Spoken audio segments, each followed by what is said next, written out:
Change. It's something that we're all intimately familiar with, willingly or not.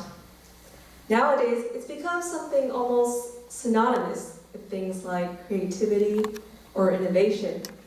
But if you've ever had a conversation with someone and suddenly they tell you, you know, you've changed, then that's when you know they're not talking about how fascinating your brain is. I know I'm guilty of saying this, especially to myself, because hey, we're all our worst critics, right? More often than I'd like to admit, I look at myself and see all these problems and insecurities that I've developed over the years, and I just can't help but wonder, what on earth happened to me? It's hard.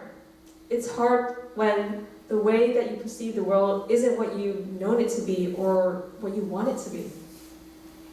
In a world that's constantly evolving, the only constant thing about it, perhaps, is the very fact that everything can and will change, which is hardly comforting, at least for most people.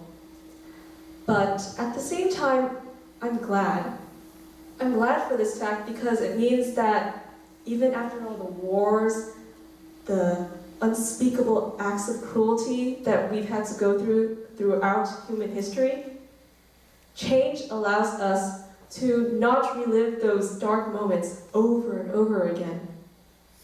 We have the option to be different, even if it means it's the harder thing to do.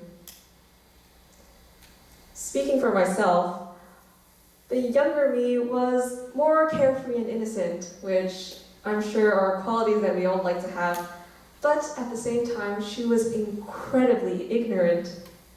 For example, she believed that English had to be spoken with an American accent or a British accent, nothing else. Improper grammar was unacceptable. I even remember telling my parents that someday I was going to marry another Taiwanese guy because that's what Taiwanese people do, apparently. But now that I'm older and a little bit wiser, I've come to appreciate that no matter what kind of accent you speak in, they're all beautiful because it's a part of your individuality. Language doesn't always have to be proper, and frankly speaking, it's better that way.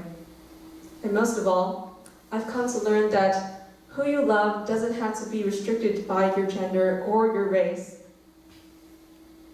Sure, the me of today is more complicated, but change has allowed me to become better of a person, and I wouldn't give that up for anything. So, next time someone tells you, you know, you've changed, maybe you can take it as a compliment instead.